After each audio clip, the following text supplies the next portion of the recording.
Hello, everybody. My name is Bruce Montgomery, and this is my colleague, Tracy Priest. Hello, everybody. And we're with The Road to Retail.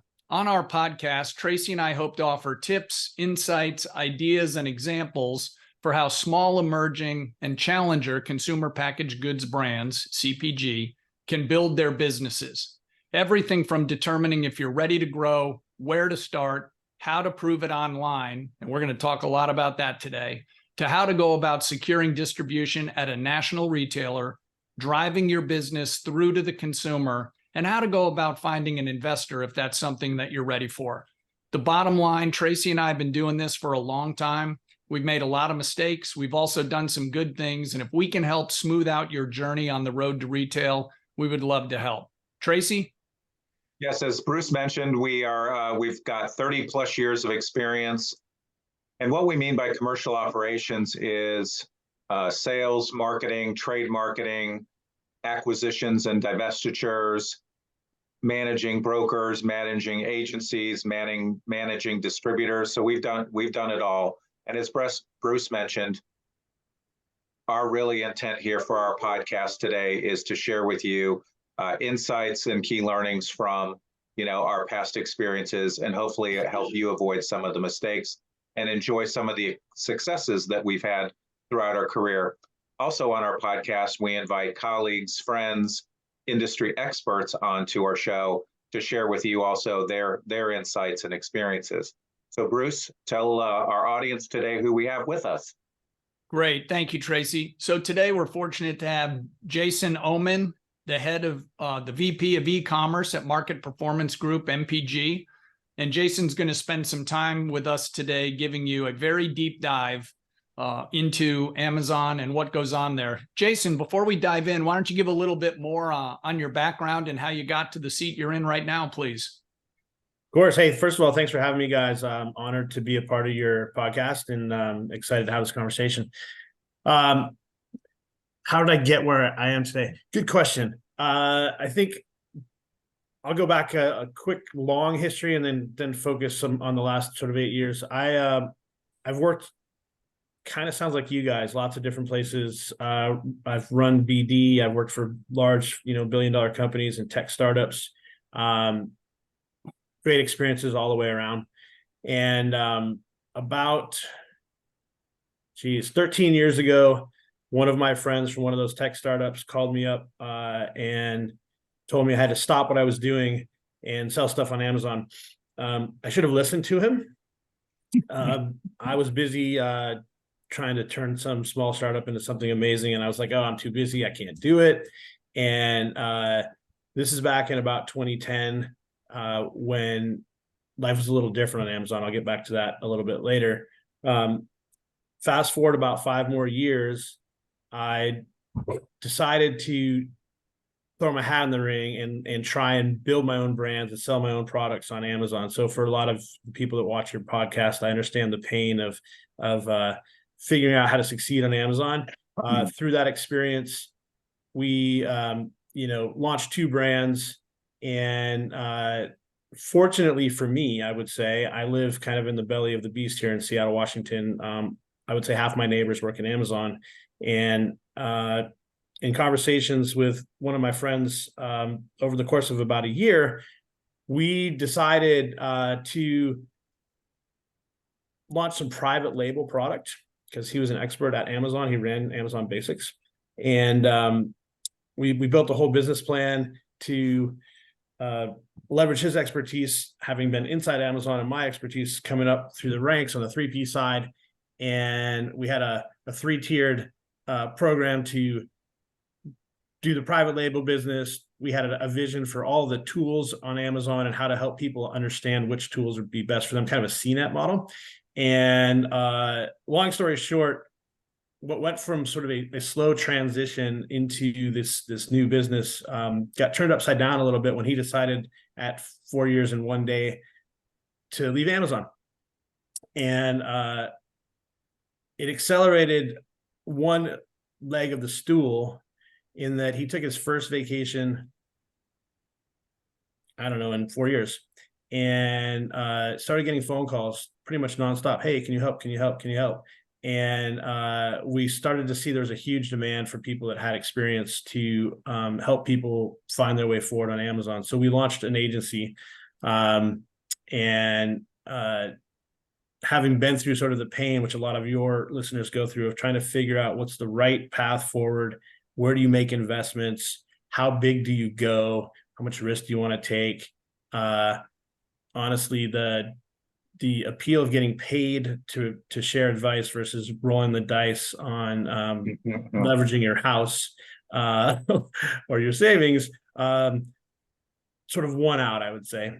So I have a special place in my heart for the people that launch brands on Amazon, their passion for it. And, you know, as we grew our agency, we built sort of a playbook, if you will. We've seen a pretty big range of brands, some that are, you know, fully VC funded that are going for broke, some that are people that have full-time jobs like we did and when we started and trying to build this thing and while they're staying in their jobs. And we were pretty fortunate, I think, to have great clients, to operate under a very open and transparent infrastructure with our brands, with our teams. And we built an agency, which then we merged with another Amazon agency. That merger came about because I mentioned earlier, we didn't, you know, I've tried basically every tool that's out there to support Amazon sellers, and there's pros and cons to every one. We ended up building our own tool as well. And the agency that we ended up merging with invested in that tool, and we sort of drew straws, and my business partner got the straw to go run the software business. So it made a lot of sense for the other three of us to merge and come together. And it proved to be pretty fortuitous because in the same way as you see in business, when companies merge and grow or get acquired, in the agency space, it can be a little bit hard to go it alone and not have size and scale to do things right. So we were fortunate then when we merged and became WingPoint. We ran really hard for 2 or 3 years, and then Market Performance Group, those guys, came to us as they were growing. And you know, you guys have a retail brick and mortar background as part of your history. MPG was really deep in that and in strategic consulting, and our depth and the size of our team for ecom really fit well for them. So it's been quite a journey. We now manage, I think, about 140 brands, about $2 billion of business on Amazon. And even though we're relatively big, we're not. I would say we're like one of the largest agencies you've never heard of. We don't spend a lot of time tooting our own horn. The history of MPG is pretty deep in CPG, so I think that's why you guys know a fair amount of what we do. And I like to say, so my role now is I'm in charge of the client services part of our business. So all the account managers that do battle with Amazon day in and day out report up to me. And we have a pretty broad bench of services now. We have a big media team. We do performance marketing, which would be things like sampling, influencer marketing, social. We do cost recovery for larger brands. Amazon is pretty good at taking dollars and hiding them. So we sort of approach all of the things that we do with can we do it ourselves? And if not, can we find a best-in-class partner, usually a tech partner, to bring that to our brands and add value. And so anyway, that's my background. It's I like to say that the only constant at Amazon is change. So it's a little interesting to see every single day you wake up. That's what keeps me going in the morning, is like, you know, what's today's challenge or opportunity. So before Tracy kicks it off, basically, Jason, you've been doing nothing since you graduated. You've been sitting around and, you know, not really deep into it or much of an entrepreneurial spirit. No, that's quite a background. Tracy, kick it off. Well, Jason, you just gave us a great segue into our first question, which is, how has Amazon changed from 2010 to, today? So just share with our audience today your insights and how it's really changed and what's different. Yeah, sure. It's a good thing to ask about, Tracy. I mentioned my friend back in 2010. I would say back then, if you had confidence or cash and could really go for it, it was pretty easy to make $10 million. And I'm not exaggerating. If you knew how to pick a product and could create a beachhead, I think of things like French press, water bottles. This particular guy, he sold like digital tire gauges and cherry pitters, and I don't know if you remember those infused water bottles that were all the craze back then. He was the first guy in there, and back then there was less competition and more opportunity, and Amazon hadn't necessarily figured out how to monitor people, so it was kind of like the Wild West. When we talk to brands, we counsel them a lot on what I would call white hat to black hat marketing techniques, and we try and keep them in the white hat end of the spectrum. Some of them say, I don't care, I want to go for it, and we generally don't work for them anymore. But back in the day, it was pretty wide open, so you could get thousands of reviews. You could trick the system to get organic search rank and relevancy, and it would stick. Okay. As you come through, like when I got in the mix of it all, in addition to I would say a pretty decent work ethic, I did training. I actually hired a sort of a guru coach. I was one of lots of people that use this guy, and really like dug into how the system worked and what was legit about what you can and can't do, like I said before. And I think in 2010 there might have been 1.5 million 3P sellers. I think there's close to 5 million now.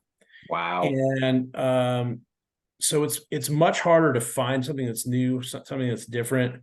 If you are going to get on Amazon and sell, I don't know, readers, right? And you're just going to buy readers from China, you're standing behind all of the other people that have already done that have a beachhead, that have organic relevancy. And the thing I always tell people that want to get into the business is, can you differentiate? Can you compete on price? What's something new that you can bring to the table? The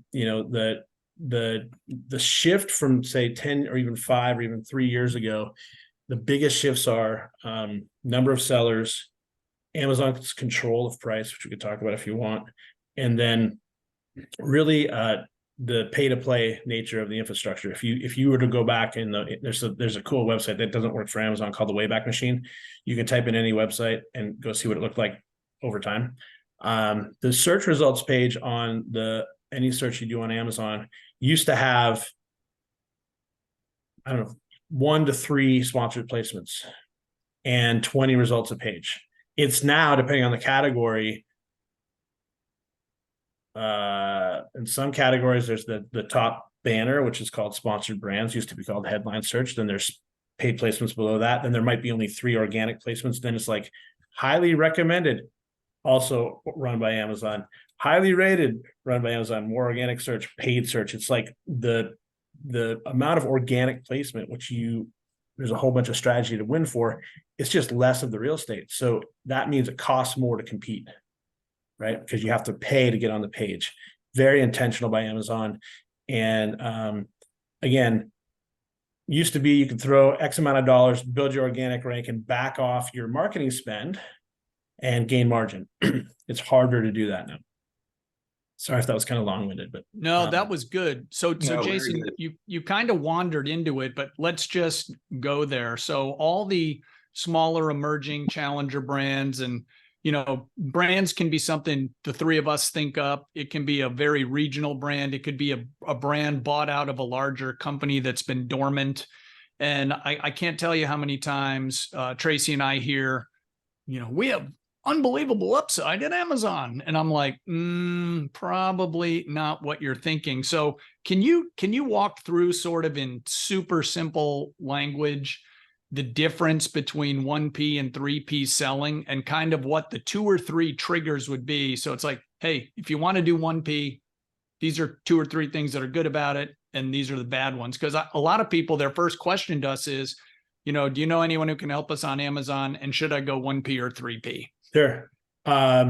This doesn't really answer your question, but it's pretty hard to get into 1P regardless these days. But the biggest, so 1P is your traditional wholesale model, like you would go into a retailer where Amazon buys your product and you invoice them and they pay you a wholesale price. There are program terms which vary by category. They vary quite a bit. And that's basically paying, like, they call it co-op, which is basically give us extra margin. They claim they do stuff with it, but they don't. There's a freight allowance, a damage allowance, because in the 1P, they eat all the returns. And again, those vary by the data that they have by category. And then they try and get you to pay for something called retail merchandising, which would be what they call high value placements on the site.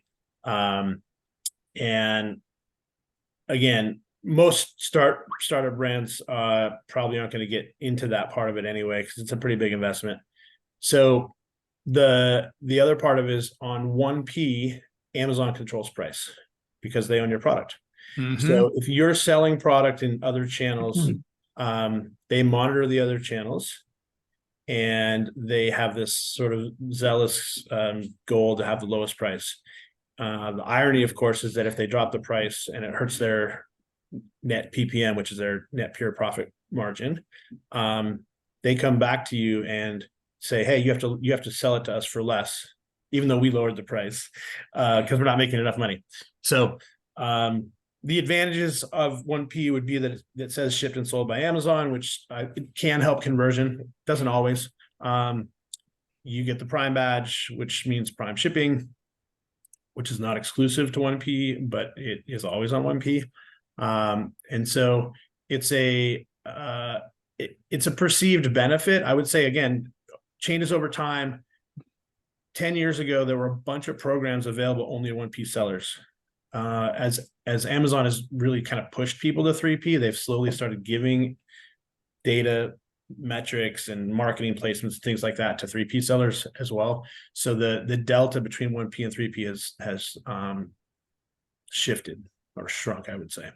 3P, which is a third-party seller, is sort of bifurcated into 2 options. Regardless of the options, the brand owns the product until it's sold. So there's FBA, fulfilled by Amazon, where the brand, ship product into an Amazon fulfillment center, an FC, and they ship it for you to the consumer. And then there's FBM, fulfilled by merchant, where when an order comes in, you ship it yourself. Both of those are 3P.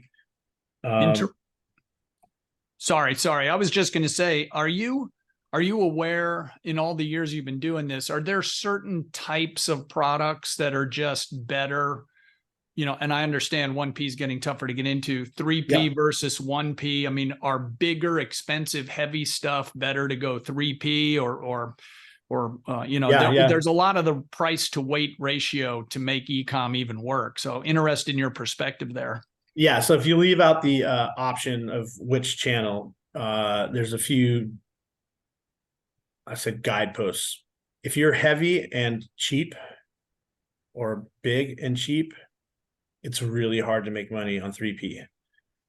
So ideally, if you sell suntan lotion, right? They don't look heavy, but they're a big jar of suntan lotion, or like drinks and things like that. You might sell a 6-pack of I don't know, thinking of one of our clients this 1P, I almost said their name, of a health drink. You can't sell that for $25 and make any money easily on 3P, right? So we have a client that's a startup, but they're VC funded, so they're willing to go for it. And they sell body wash and shampoo and things like that. And we end up doing very deep dives into their P&L. to identify they're a 3P seller. They have not been invited to 1P. What price point do you have to get to where you can make money packaging the product, shipping it to Amazon, having them ship it and sell it, and then factoring in your marketing cost? And so it's a really important lever or exercise to go through when you're trying to figure out what your assortment should be. So that's a general rule. The other thing I would say is it's really hard to make money under $20. So if you're a small brand starting out, the dream scenario is low cost, lightweight, not too big, ASP over $20. When I started out, I sold rocks glasses. I should have grabbed some of them anyway. I guess I can say this because I don't sell them anymore. I bought a set of 2 rock glasses, landed at my warehouse for $3, sold them for 20. Barely made money. Oh, wow. Okay.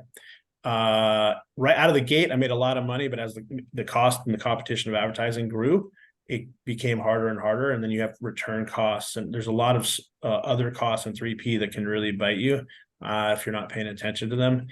And so I moved upstream to sell backpacks because they were $40 and $50, and also pretty efficient cost wise. They cost more to ship and store, but again, the economics of 3P started to come and rear its head. So I should also, I can tell you some of the other costs if you're curious. Storage costs at Amazon, where they store your product in their warehouses. It used to be like, send it to us, we'll store it forever. Now they do 2 things. For Q4, which is their busiest time, they jack the rates up, both for storage and for shipping. And it used to be that like over a year they would increase your storage fees, long-term storage fees, and they've been cranking that down. It's now down to 180 days, and it graduates up from like reasonable storage, and they do it, I think, in 30-day increments.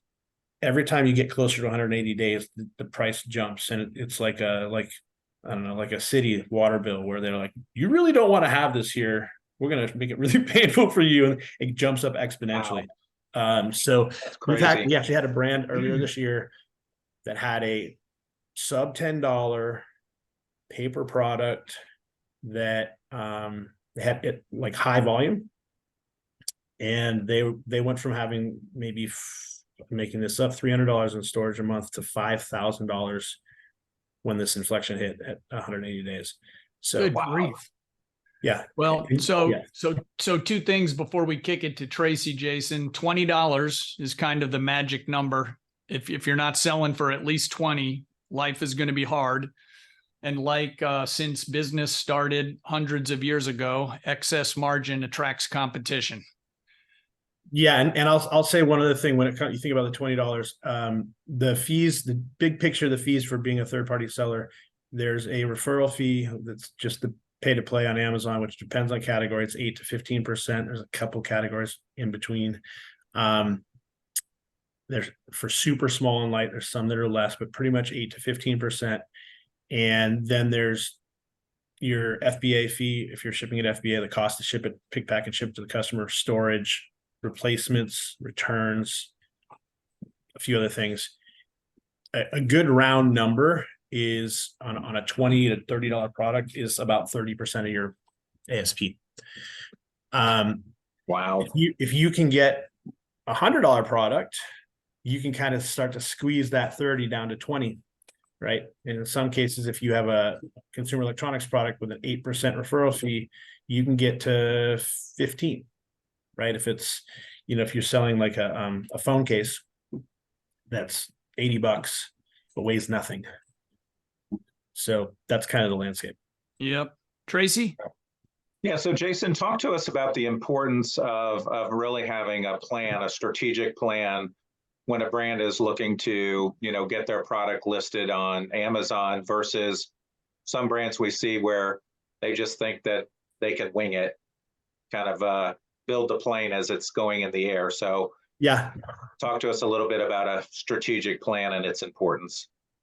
Yeah, I think the first thing to do is do a lot of research. There's great tools out there like Helium 10, Managed by Stats, Jungle Scout.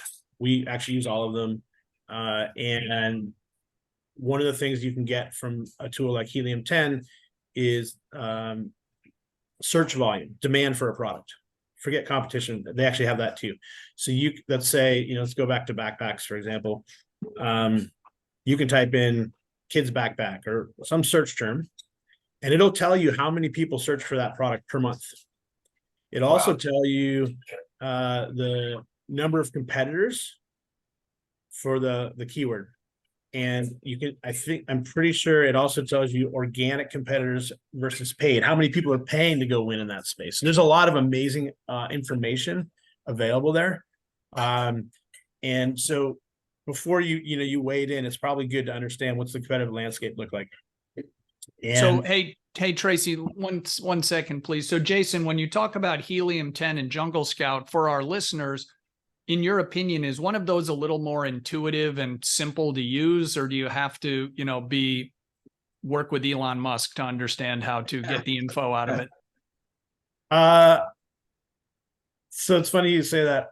I was online. I was in the marine industry in 2000 selling boats on the internet. And so my favorite thing is easy is a relative term. So yacht brokers didn't really know how to turn a computer. So I don't want to say easy because I've lived in this stuff my entire life, but I would just say, relatively speaking, both of them have good training tutorials. And they have good support. So if you can follow directions, you can run yourself through and probably in 3 days be better than average. The only thing is, like, they keep stacking in new features. So if you stay in the core features and don't try and learn the whole thing, it's less daunting, I would say. Well, I imagine yachts are expensive, but they are heavy and probably tough to fit in a mailbox. So that would have been interesting. Tracy, did you have more there before we press on? No, that was great. That was great, Jason. That was just perfect. It's just crazy how Amazon has just changed so much. And it sounds like they're taking a playbook from brick and mortar retailers who are jacking up their fees and their slotting and all that. So somehow somebody gave them the playbook from the retail side. So if I may add two other things quickly. One is, sure. Once you determine there's a market and you want to go after it, and maybe there's a niche for you, something you can bring a differentiated approach to, in addition to the normal fees, you need to add in marketing costs, right? And I think people underestimate how much it costs, as from a dilution perspective on their business, to go win. Now, if you're already in retail or you have like some huge social media following, people are going to end up on Amazon anyway. It's easier to say, oh, I'm going to go put it on Amazon and maybe it will succeed. Okay. To your point, Tracy, slotting fees and so forth at retail, it's a little bit of pay to play. And there's only so much space in a retail footprint for your product. So if you get X amount of feet on Y shelf, retailers are pretty good at telling you what your sell-through is going to be. Okay. It's an opportunity and a challenge where it's hard to get in, but once you're in, you can kind of project how you're going to do. Amazon is an open aisle, so anybody can win. And don't get me started about the rogue 3P sellers once you're successful, right? But just out of the beginning, we tell people, if you're trying to build a brand, you're talking about like an investment of 25% margin total dilution just for marketing. So then you're starting to get to 55%, which is kind of that retail number that you probably have to exactly retail. Yeah.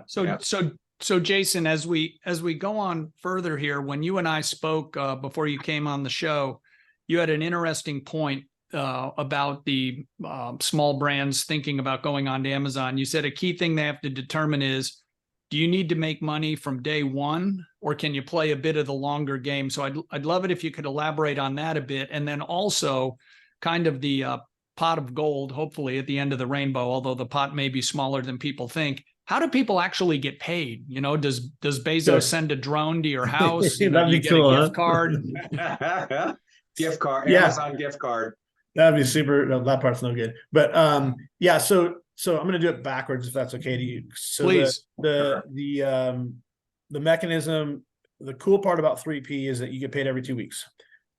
So they take your revenue less your all the fees and the marketing if you deduct it from your sales, and they cut you a EFT right into your bank account every 2 weeks.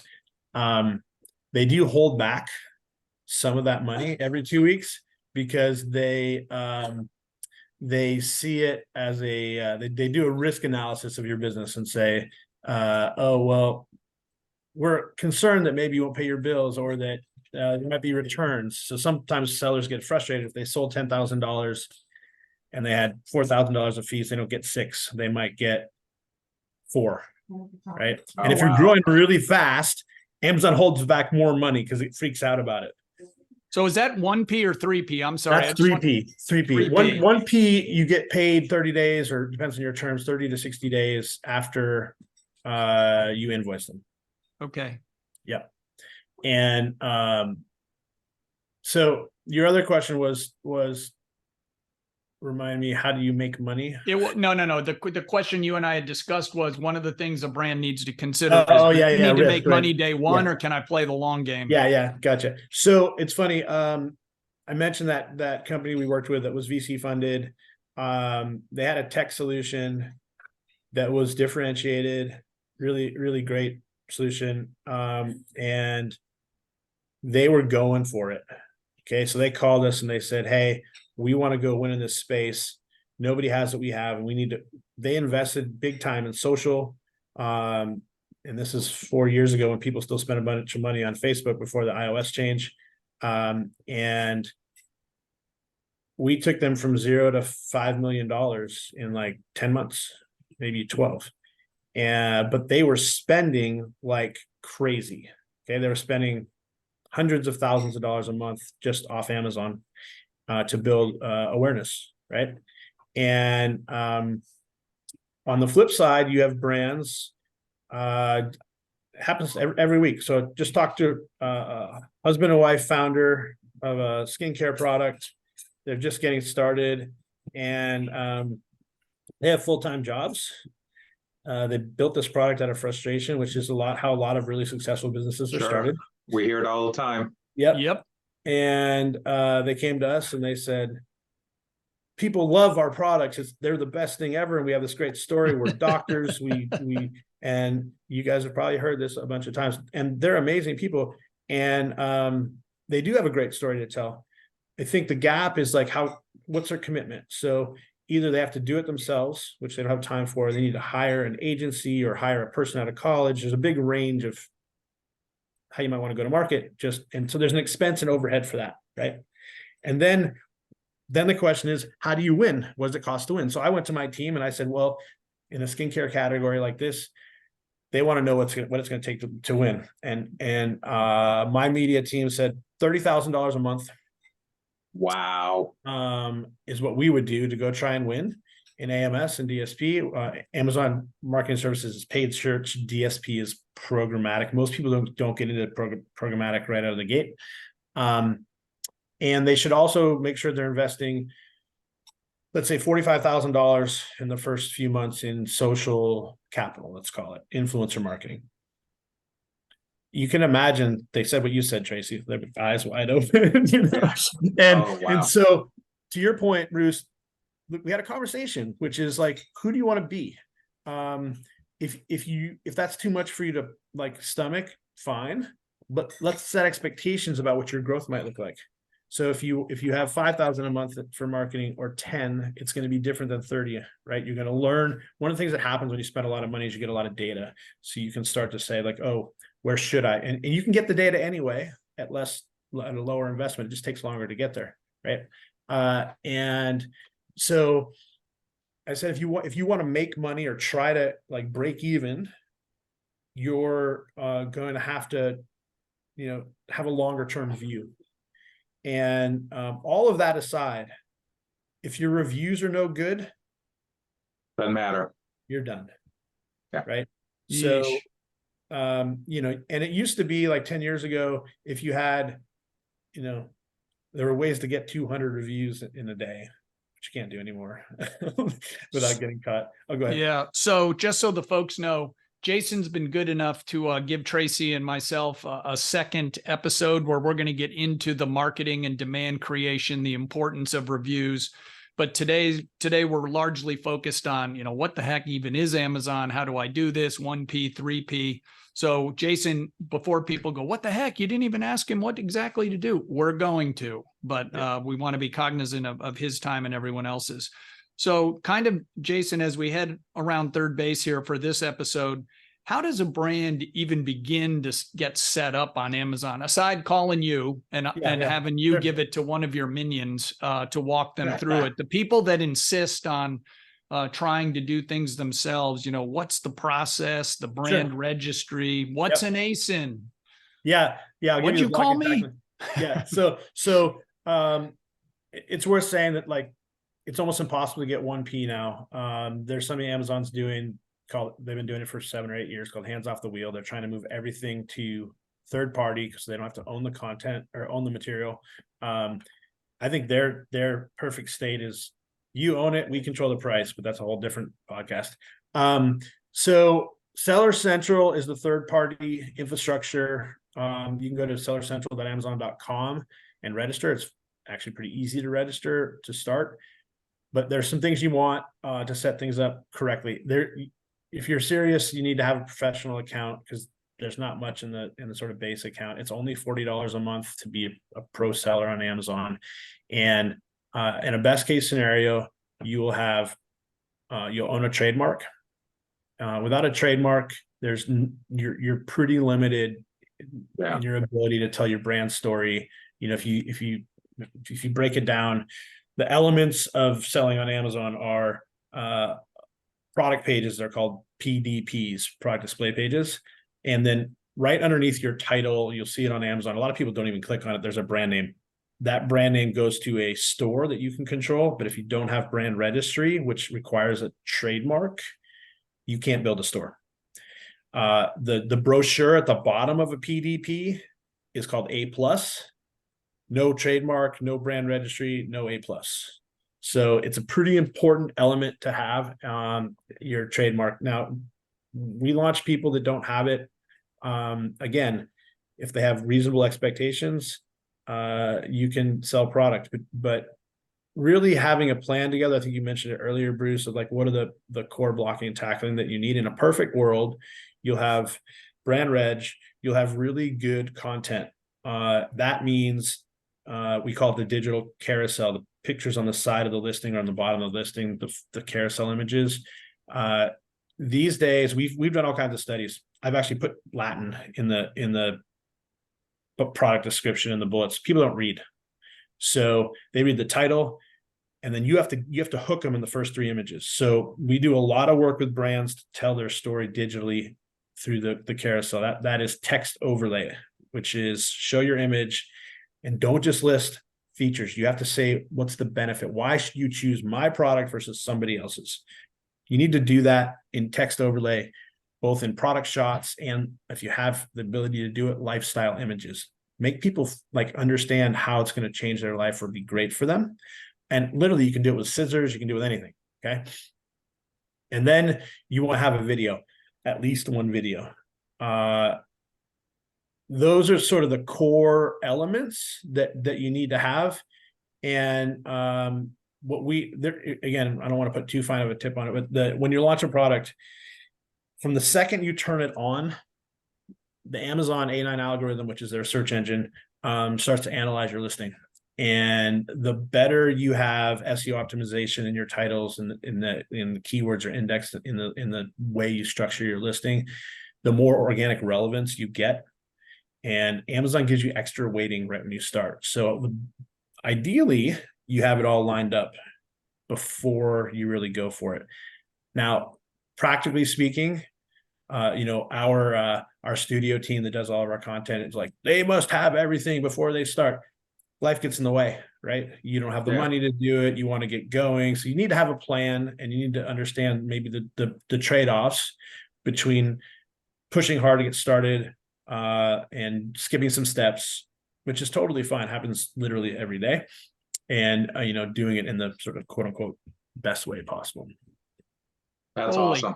Holy cow, my head hurts after all that. And to your point, we're working with a client right now and we're living exactly what you said. And we'll get into this in episode 2. Like, what happens if some other joker has snagged your brand registry? I mean, the pain and suffering to go through to prove it's yours. And we are going to torture you next episode, Jason, to talk about rogue 3P sellers, or third-party sellers, but not today. Tracy, anything else for Jason on your end before we head to the big No, I don't think finish? so. This has been great, Jason. Just a wealth of knowledge and insight, and I know our small emerging brand audience is gonna love this episode, and I know they're gonna look forward to the next episode. So, as the big finish, as Bruce says, please follow us on our road to retail. We're available on Spotify. We're available on iTunes, and then of course on our LinkedIn page. And look forward to posting this episode soon and talking to Jason again on episode 2. So stay tuned. Hey, Jason, if anyone wanted to get in touch with you, what's the best way? Giving out your home phone number if you still have a landline, that would be great. Yeah, most of my people we work with don't know what that is.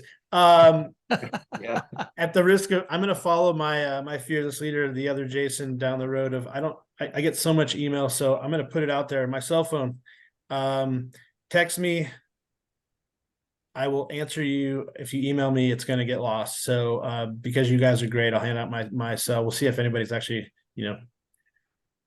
crazy enough to text me. 206-795-6135. I love talking to people about this stuff. It's actually the fun part of my job. And if I can be of help, I mean, even if we don't actually sign people, I just love talking to people because I'm an entrepreneur. So I understand where people are coming from and happy to help.